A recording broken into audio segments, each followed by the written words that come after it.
Halo guys, ketemu lagi dengan gue di OTR FNN Off the Record Forum News Network. Sekarang adalah episode yang ke-28 ya. Seperti biasa, di sini kita akan ngobrol-ngobrol tentang perkembangan Indonesia, negara yang sangat kita cintai, perkembangan sosial politik dan hal-hal lain yang terkait, dan kita gak sendiri karena gue selalu didampingi oleh jurnalis senior FNN yaitu Mas Hersu Beno Arif. Gue sapa dulu ya, Mas Hersu, Assalamualaikum. Waalaikumsalam warahmatullahi wabarakatuh. Bang Arif, Anda kemarin hadir nggak di Raffles Hotel? Waduh mas, pas mau berangkat undangannya hilang mas. Nggak ketemu. Nah, kalau undangan hilang dan ada presiden, ada Menhan, ada ketua MPR, Anda nggak bisa masuk tuh. Ketat banget penjagaan protokolernya pasti kan. Iya mas, ditambah ini kan channel saya mas ya, yang Bang Arif, mungkin channel Mas Hersu juga ya. Ini sudah dianggap channel oposisi mas, kacau. Langsung dikenali gitu kan, langsung dikenali. Wah ini suka Oke. suka ngeritik Pak Jokowi nih katanya nih, waduh. Padahal kan kita ngeritik sayang Oh, ya mas ya. jadi nggak boleh ya kita datang ke sana ya? Ya bisa jadi nggak boleh mas kalau kata apa pengawal-pengawal, walaupun Pak Jokowi bilang kan minta dikritik ya, kan sebenarnya kita kan sekedar memenuhi permintaan Pak Jokowi doang sebenarnya, ya dia minta dikritik ya Ya, oke. kita kritik. Oke, nggak apa-apa. Kita masih bisa menikmati siarannya itu di channel-channel resmi dari pemerintah ya. Bisa nonton Betul. di akun YouTube-nya Sekretariat Presiden, bisa lihat di Instagram, Twitter, dan juga webnya Sekretariat Negara. Jadi dijamin publik Indonesia yang tidak sempat menghadiri pernikahan dari Atta Halilintar dan Aurel itu bisa langsung mengakses channel-channel dan web resmi dari pemerintah. Betul mas, tapi justru ini jadi persoalan mas. Ya ternyata ada yang jeli juga ya. Dan jeli ini juga justru dari kalangan selebritas juga. Ada satu apa stand up comedian Ernest Prakarsa itu di apa namanya di medsosnya komentar. Intinya dia bilang gini, kan siapa Atta Halilintar ini kan seorang selebritas ya gitu ya, orang yang sangat dikenal begitu. Dia bilang sangat wajar kalau politisi itu pengen nempel sama mereka gitu ya, apalagi millennials. Cuma bagi dia menjadi aneh dan lebay ketika ini itu justru dimuat di akun-akun resmi negara, dia bilang gitu. Ini menarik ya, karena yang ngomong nih bukan politisi, tapi yang ngomong ini adalah stand up comedian. Jadi jeli juga mas, dan saya sependapat ya, menjadi Ya, nggak tahu ya, menjadi kurang pada tempatnya menurut saya ketika akun sekretariat negara, akun-akun resmi lain itu justru mempublikasikan ini. Itu sih mas, catatan kecil. saya sih lihatnya angle-nya berbeda. Saya lihat Mhm. angle-nya berbeda. Saya berpikir mungkin ini dari sisi positive thinking kan tahu bahwa situasi sekarang publik tuh sedang tertekan, butuh hiburan. Dan kalau terhibur itu kan Ya. imunitas itu kan meningkat. Jadi pemerintah Pak Jokowi berniat meningkatkan imunitas masyarakat dengan cara menghibur. Itulah, sekali mesti harus positif lah, Pak. Oke. Siap, siap. Nanti tak bilangin Ernest mas ya, biar nggak negatif. Oke. Yes. Oke mas. Oke, Ini apa juga, topik kita nih sekarang? Kita lupakan dulu karena kita bukan akun resmi pemerintah dan bukan ya akun resmi lembaga pemerintah, kita jangan membahas soal itu ya. Kita bahas yang lain ya, Bang Arif ya. siap, siap. Ini ada hal yang menarik mas, ini fenomena ya. Ternyata batalnya atau tidak diselenggarakannya Pilkada 2022, 2023 ini kayaknya mulai ada dampaknya mas. Jadi ada yang kepanasan juga ya. Karena kita tahu bahwa survei politik itu sudah menjadi satu industri ya mas ya. Satu industri yang itu memberikan tanda kutip makan lah bagi banyak pihak. Lembaga-lembaga survei berbagai kelas itu kan bermunculan ya seperti jamur di musim hujan ya. Ada yang terkenal, ada yang setengah terkenal, ada yang mungkin nyaris tak terdengar gitu ya. Nah, kita tahu bahwa mereka ini panennya Mas, itu saat ini, saat pilkada biasanya. Iya kan? Karena mereka jual paket-paket nih ya. Kalau kita kandidat itu kita mau dapat apa? Dapat apa istilahnya itu? Rekomendasi ya dari satu parpol. Biasanya modal kita kan survei ya. Nih lihat nih elektabilitas saya segini gitu kan. Nanti kalau udah dapat rekomendasi kemudian paket lengkap nih. Jadi dikonsultanin lah kira-kira begitu. Tapi bisa kita bayangkan itu 272 pilkada di 2022 2023 ini batal. Jadi panen tertunda ya gitu ya. Nah, ini saya bayangkan salah satu dampaknya adalah harus cari sumber lain nih ya. Kalau enggak pundi-pundi kantongnya kosong. Nah, nampaknya yang paling mudah dilakukan adalah survei, Mas. Jadi akhirnya kalau kita lihat di berbagai media massa ini ya, kemudian lembaga-lembaga survei tadi mulai mempublikasikan hasil-hasil surveinya, dan itu nampaknya tadi ya, kalau saya lihat untuk mulai mengocok nih ya, untuk mulai mengocok emosi, baik emosi publik pemilih maupun juga emosi para kandidat. Itu Mas yang menarik kayaknya untuk kita kupas. Oke, jadi rupanya kalau bagi lembaga survei ini ada pandemi buatan dari pemerintahan Jokowi gitu yang memutuskan untuk membatalkan, menarik revisi Undang-Undang Pemilu dan Pilkada dan kemudian tetap menyelenggarakan pemilu serentak pada tahun 2024 gitu ya. Ini Betul. pandeminya cukup, kalau ini pandeminya tapi bisa diprediksi. Jadi kira-kira mereka akan mengalami krisis sampai tahun 2020, menjelang tahun 2024 gitu ya, Bang Arief. Nah, Ya, Anda betul. Kalau kita lihat dalam beberapa hari ini kan bingung nih, Pak Jokowi itu belum 1 tahun jadi ya. presiden ya. Sudah ya, sudah 1 tahun Sudah, ya. sudah. Tahun 2009 Oktober sudah kemarin satu 1 tahun tahun. lebih. Ya. Ya, satu tahun. Tapi kok sudah mulai bermunculan nama-nama kandidat. Jadi seolah-olah ini ada hal yang kontradiktif. Ada satu lembaga survei yang menginginkan agar Pak Jokowi kembali jadi 3 periode, gitu. Mhm. Tapi ada lembaga-lembaga survei yang sudah memunculkan nama-nama kandidat. Ini kan Ya. kalau yang memunculkan nama kandidat lain, apalagi kemarin saya membaca misalnya ada yang memperkirakan suara Jokowi lari kemana nih kalau Jokowi tidak ikut. Ini kan asumsinya mereka menganggap bahwa Pak Jokowi tidak akan ikut Pilpres lagi tahun 2024. Padahal ada Ya. juga lembaga survei resmi, lembaga survei lain. Ini kebetulan juga punya sahabat saya, Bung Kodari. Jadi saya sebut sekarang kalau orang pro dengan 3 periode dan kemudian pro dengan Prabowo berpasangan dengan Jokowi atau Jokowi berpasangan dengan Prabowo, itu namanya alirannya Al-Qadariyah namanya.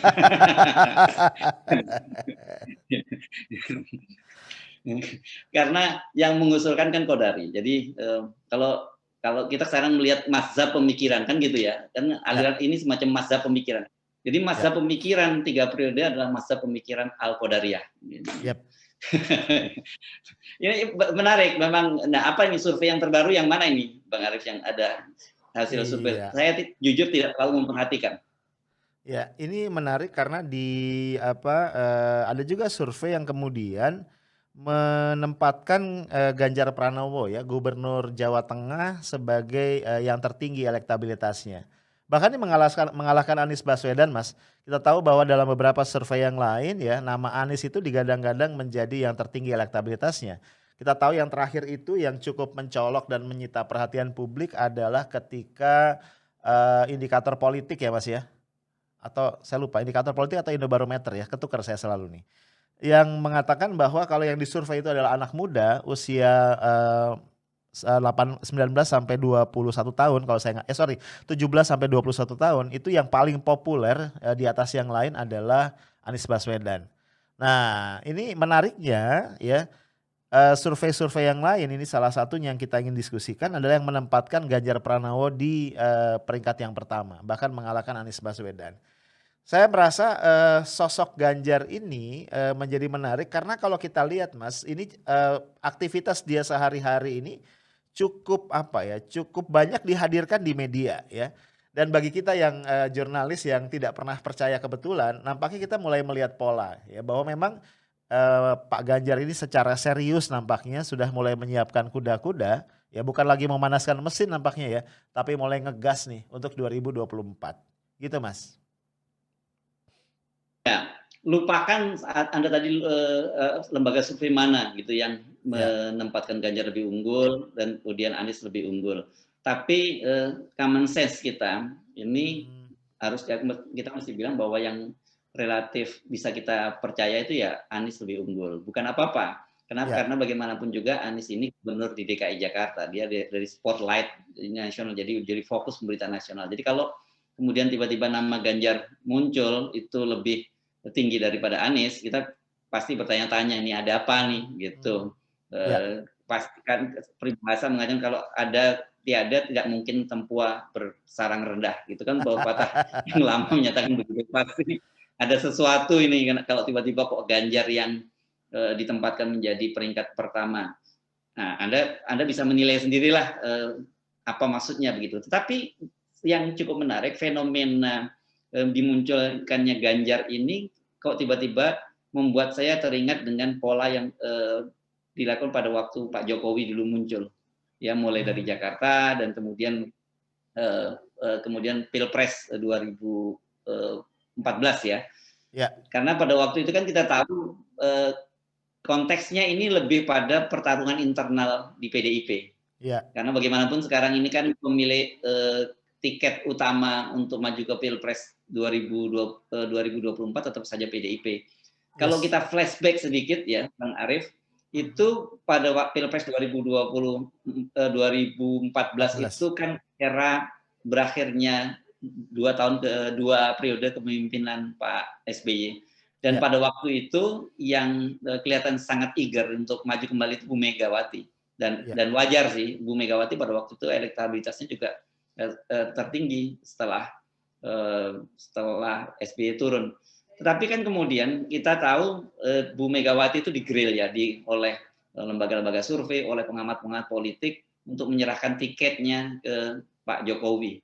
Pada waktu itu disebut-sebut bahwa kalau Ibu Megawati yang maju pasti hampir pasti kalah. Tapi kalau Pak Jokowi yang maju ada 2 keuntungan, dia menang dan kedua suara PDIP itu akan naik secara signifikan. Pada waktu itu begitu. Kita bisa buka lagi file-file lama itu lembaga-lembaga survei dan para pengamat yang menyampaikan hal itu. Dan rupanya kemudian bagaimanapun juga Bu Mega tertekan dan menyerahkan tiketnya kepada Jokowi. Betul, memang kemudian Jokowi seperti kita ketahui menang di dua periode 2014 dan 2019. Tetapi yang jelas suara PDIP tidak sesignifikan seperti yang digambarkan oleh para pengamat dan para surveyor. Betul, PDIP suaranya tertinggi. Tetapi yang kita perlihatkan bukan persoalan dia suara di pemilu, tetapi peran PDIP di pemerintahan. Ya. Ini sangat terasa. Kalau kita kemarin masih ingat juga bagaimana Bu Mega pernah pidato dan minta agar jatah dari PDIP itu kursinya terbanyak. Dan selain terbanyak tentu harus pos-pos penting. Tapi kalau kita melihat sekarang yang terjadi, ternyata tidak seperti itu. PDIP sebagai partainya Pak Jokowi dan kemudian sebagai pengusung utama Pak Jokowi ternyata mendapatkan pos kementerian yang sama dengan partai-partai lain. Misalnya dengan Golkar, dengan PKB dan sebagainya, itu sama, mereka hanya dapat 4 kursi. Dan yang lebih menyedihkan lagi adalah pos-pos yang ditempati pos-pos yang diberikan oleh Jokowi kepada PDIP itu nggak signifikan, nggak terlalu penting. Coba kita hitung ya, mana sih yang pos penting itu kelihatannya cuma Menkumham dan kemudian Departemen Sosial. Kementerian Sosial, ya. Menkumham posisinya sangat strategis karena itu berkaitan dengan kontrol terhadap partai-partai politik karena izin pengesahan seperti KLB Demokrat kemarin dan itu kan di tangan Kementerian Hukum dan HAM. Ya. Mensos, ya kemarin penting karena bukan penting. Mensos ya strategis dan ada anggarannya yang besar. Tapi sekarang kita dengar kan anggarannya sudah mulai habis gitu sehingga bansos tunai pun dihapus gitu. Nah, pos lain apa? Pos lain itu Menpan RB. Menpan RB itu ditempati oleh Cahyo Kumolo, mantan sekretaris umum, sekjen maksud saya mantan sekjen PDIP dan pernah menjadi Menteri Dalam Negeri. Betul. Itu kementerian yang nggak signifikan. Anggarannya bahkan mungkin lebih kecil dari salah satu Direktorat Jenderal di Departemen Dalam Negeri. Jadi pos penting itu kan kalau kemarin pada periode sebelumnya ditempati oleh PDIP, sekarang justru diserahkan kepada Pak Tito yang mantan polisi. Pos lagi kalau nggak salah apa ya, pos Kementerian Perempuan ya. Kementerian Perempuan. Ya, bayangkan ada seorang petugas partai menjadi presiden, tetapi partainya sendiri hanya mendapat pos-pos yang tidak penting. Saya kira ini Bu Megawati pasti kecewa. Nah, kalau ini kemudian terulang lagi, karena kita tahu bahwa Bu Mega bagaimanapun menginginkan agar putri mahkotanya Puan Maharani yang maju, tapi tiba-tiba sekarang lembaga survei dan juga opini publik mau dibangun untuk mengambil tiket itu kembali dari Bu Mega atau ke terah Bu Mega. Saya kira kali ini mungkin Bu Mega akan berhitung sangat sangat serius gitu, sangat Ya. kalkulasinya. Nanti jangan-jangan kejadian lagi seperti Pak Jokowi. Meskipun Ganjar ini beda dengan Pak Jokowi. Ganjar ini boleh dibilang dia memang kader asli dari PDIP karena sejak mahasiswa dia aktif di GMNI. GMNI kan underbau kemudaan, underbau kemahasiswaan dari PDIP. Jadi masih lebih orang dalam lah, bukan anak kos gitu ya. Kalau dulu ada istilah anak kos di PDIP, ada anak kos, ada kader asli. Nah, saya nggak tahu. Saya kira mungkin kalau kita lihat sejarahnya Pak Jokowi juga termasuk anak kos. Jadi kenapa? Karena kan dia sebenarnya juga bukan kader PDIP. Dia mulai menjadi anggota PDIP setelah pada waktu menjadi wali kota Solo. Itu kira-kira background-nya yang menarik, mengapa topik itu menarik kita angkat, Bang Arief? Ya, saya sepakat Mas. Jadi kalau kita lihat memang ini nampaknya ada apa ya, ada bukan konflik juga ya, ada dinamika ya. Saya rasa begitu. Ada dinamika yang muncul dalam beberapa di dalam beberapa kesempatan antara Teguh Umar dengan Istana nampaknya ya. Antara Megawati dengan Pak Jokowi. Ya, misalnya kita lihat tarik-menarik kemarin pengesahan atau tidak mengesahkan KLB Demokrat. Ini kan juga sangat kentara sebenarnya kalau kita cermati. Tarik-menarik itu. Menjadi agak susah kita menjelaskan secara linear ya bagaimana Pak Jokowi yang presiden, kemudian ini ada KSP Muldoko, ternyata kemudian hasil KLB-nya tidak disahkan oleh pemerintah.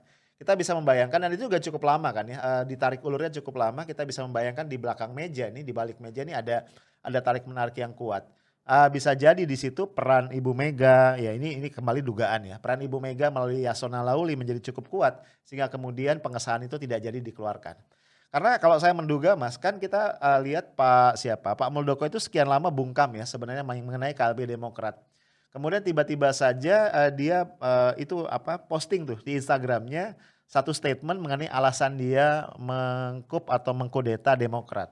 Nah, saya menangkap bisa jadi ketika itu dia mendapat sinyal Mas, mendapat sinyal bahwa pengesahan itu tinggal di ujung nih, sudah akan keluar. Sehingga dia pede untuk tampil di muka umum dan kemudian menjelaskan dengan lugas versinya dia tentunya alasan itu. Tapi kemudian ternyata last minute berubah. Nah, kalau kita dengar-dengar kan di balik layar ya dari sumber-sumber tertentu yang tidak bisa kita sebutkan, memang semacam diberikan pilihan lah ya Pak Muldoko ini apakah mau di KSP atau dia mau jadi ketua partai dan dia harus memilih.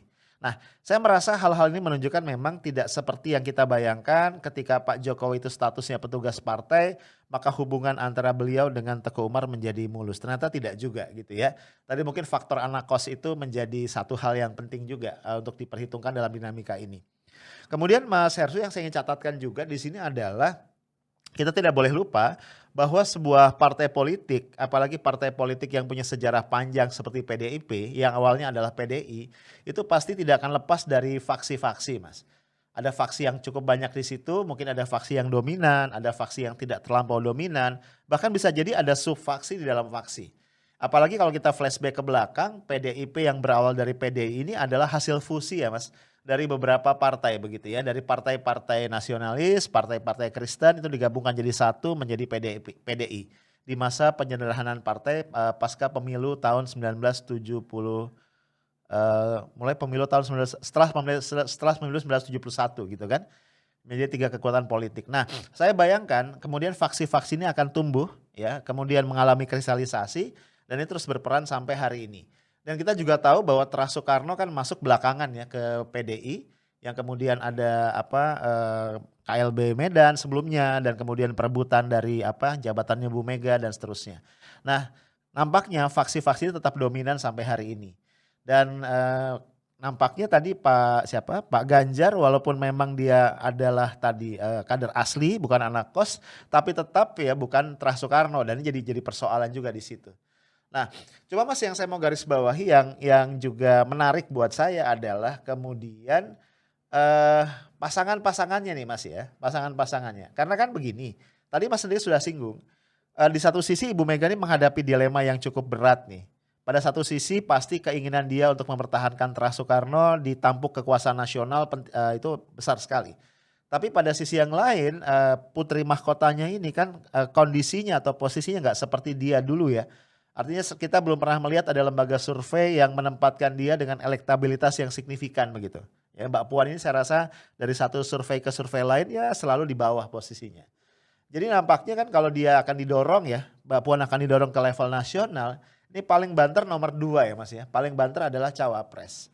Nah sementara walaupun suaranya cukup tinggi, PDIP ini kan juga tidak sampai 20% ya kalau kita refer ke hasil pemilu legislatif tahun 2019.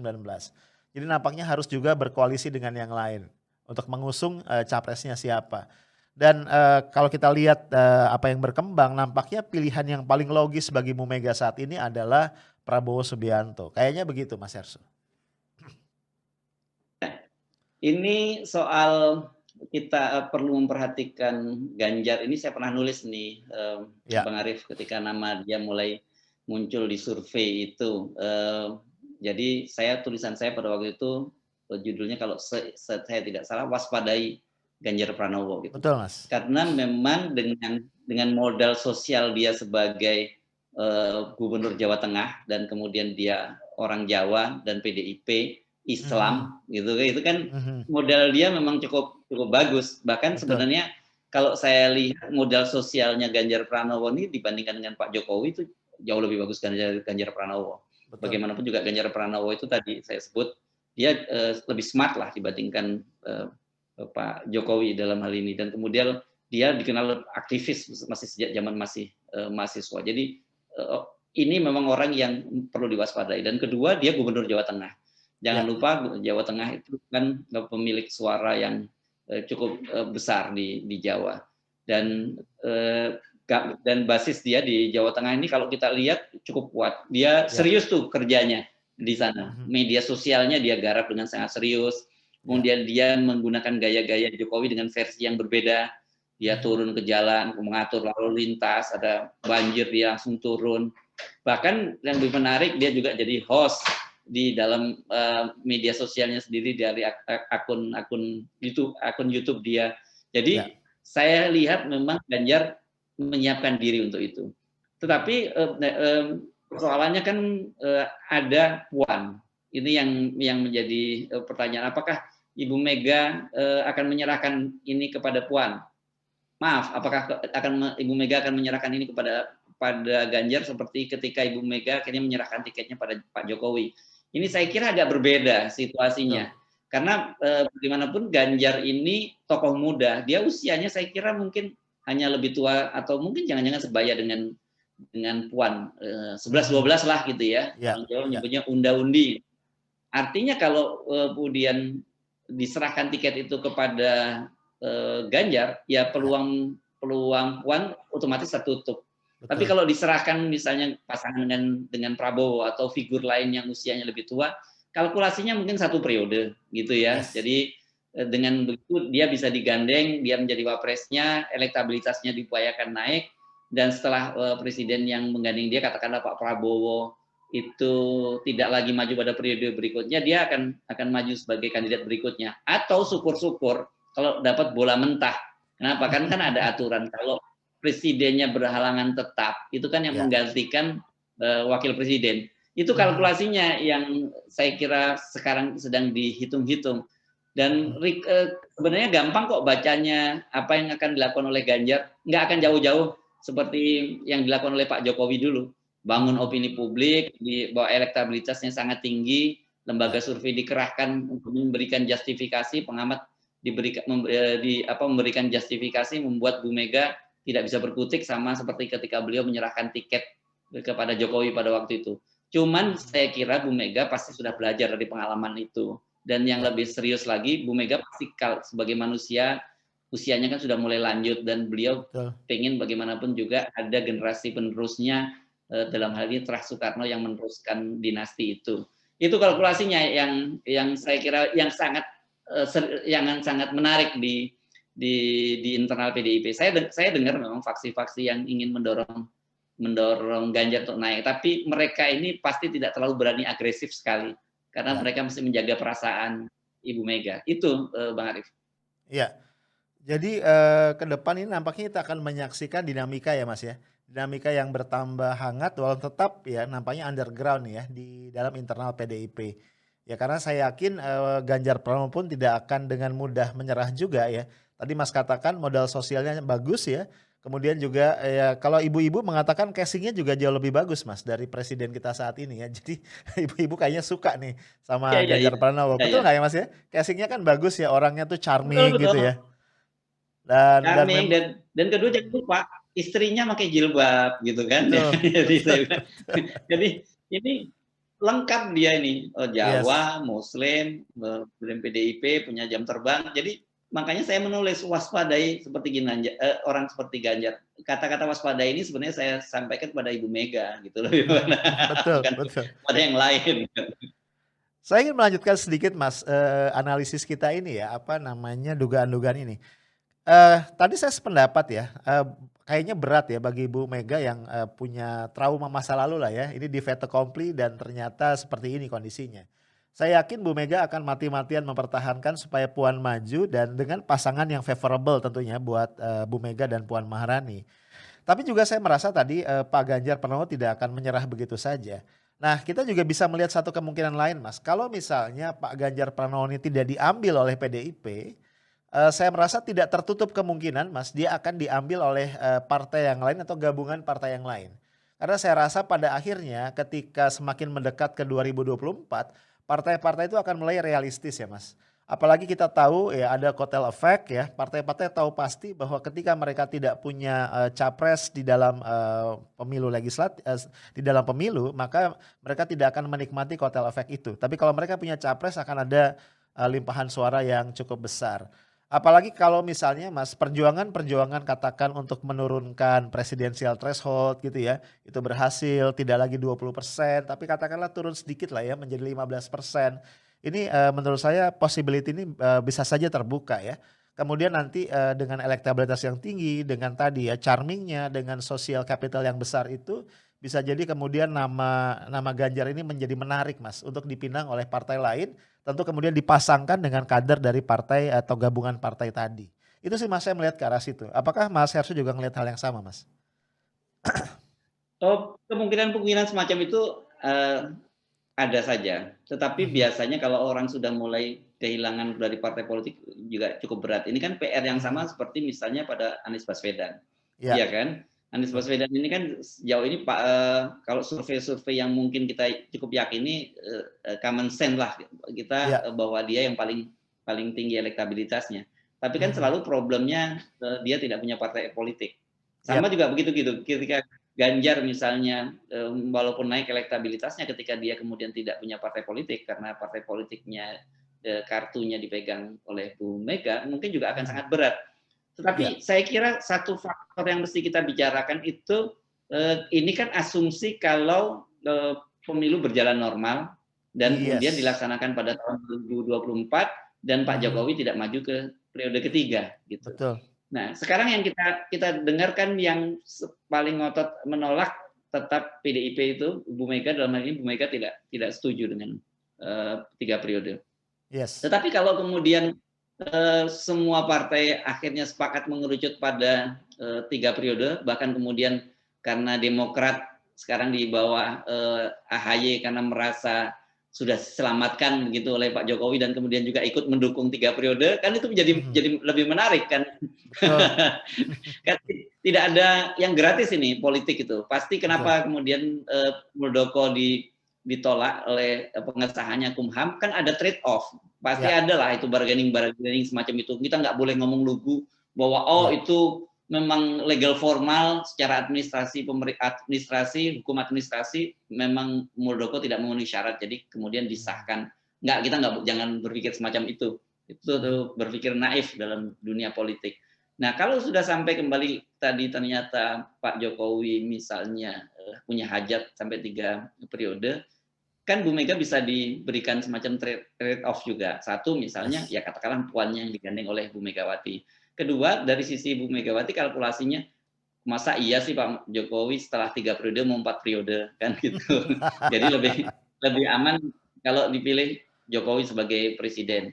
Kalau Ya, Ganjar yang maju pasti dia mau 2 periode dan kalau Ganjar 2 periode ya selesailah Puan, tidak tidak tertutup. Jadi udah tertutup pintu untuk Puan untuk maju lagi. Itu mmm, kalkulasinya. Jadi sampai sekarang saya melihat bagaimanapun pasti Ibu Megawati tidak akan semudah memberikan tiket kepada Pak Jokowi kepada Ganjar. Itu situasinya sudah berbeda. Tadi itu faktor tadi, ada trauma di masa lalu, ada semacam kalkulasi merasa ketipu lah dengan memberikan tiket kepada Jokowi, dan Bu Mega pasti bukan keledai, jadi Bu Mega itu banteng, mak banteng, jadi dia nggak akan terjerbos dalam lubang yang sama seperti keledai. Dan kedua tadi berpikir tentang masa depan politik dari putrinya. Kalau yang muncul tokoh-tokoh muda yang usia sebaya dengan Puan, otomatis dia peluangnya jadi tertutup. Kalkulasi begitu, Bang Arief. Jadi jangan Anda berpikir linier bahwa Pilpresnya tahun 2024 itu tidak ada perubahan 3 periode. Opsi itu meskipun sudah dibantah, sekali lagi kita perlu ingatkan pada publik, meskipun Presiden sudah menyatakan bahwa tidak berniat untuk 3 periode, tapi kan kalau rakyat mendaki, masa Pak Jokowi menolak? Kan gitu kira-kira. Siap. Oke, Mas Hersu. Jadi kalau kita simpulkan nih Mas, namanya kalau kita buat tangga prioritas gitu ya, pilihan-pilihan bagi Ibu Mega. Karena bagaimanapun kan Ibu Mega ini masih jadi kingmaker yang kuat ya, karena dia memimpin PDIP yang suaranya paling besar. Jadi nampaknya yang pertama Ibu Mega menolak 3 periode sehingga tetap 2 periode gitu ya Mas ya. Tapi kemudian memasangkan satu orang tokoh yang sudah senior yang nggak mungkin 2 periode gitu ya dengan Puan ya. Dan nampaknya hari ini kalau kita baca salah satu tokoh itu adalah Prabowo Subianto.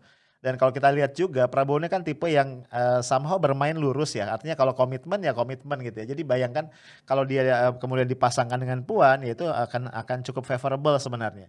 Ya tadi paling nggak dia hanya satu periode atau tadi ada kemungkinan berhalangan tetap gitu ya.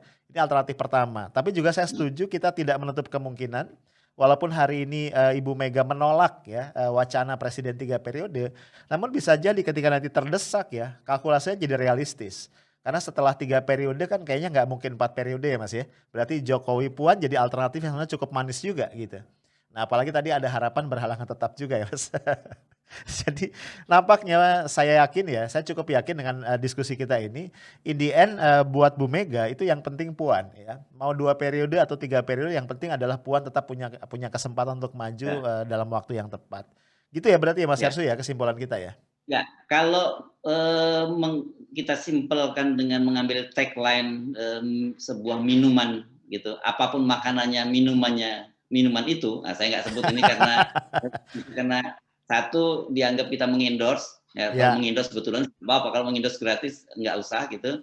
Jadi apapun makanannya, minumnya ini. Jadi siapapun presidennya, wapresnya adalah Puan. Itu tagline dari Ibu Mega. Iya, hidup Mbak Puan ya berarti. Baik guys, ini diskusi gua salah satu topik yang paling menarik dan paling gua suka ya bro. Karena memang Indonesia ini politiknya penuh drama sehingga hal-hal yang berkaitan dengan drama itu menjadi menarik dan drama selalu berkaitan dengan spekulasi. Tapi again ya kita melihat di sini memang ada sosok Ganjar Pranowo yang tadi sudah mulai tancap gas, juga ada sosok Bu Mega nih ya dengan Puan yang tentu juga tidak akan tinggal diam. Again guys, jangan pernah kaget sama politik Indonesia ya, karena kejutan-kejutan akan selalu muncul di hadapan lu semua. Ya kita tersenyum saja ya, karena again ya, apapun yang terjadi di dalam dinamika di antara elit politik ini, politik kita adalah masih politik para elit yang kecil sekali kemungkinannya mempertimbangkan kita semua ya sebagai rakyat. Jadi mari kita jadi penonton yang baik ya, kita doakan saja bahwa setidak-tidaknya yang terbaik akan terpilih. Itu aja guys dari gua. Kita akan jumpa lagi di dalam episode kita berikutnya ya. Assalamualaikum warahmatullahi wabarakatuh. Waalaikumsalam warahmatullahi wabarakatuh.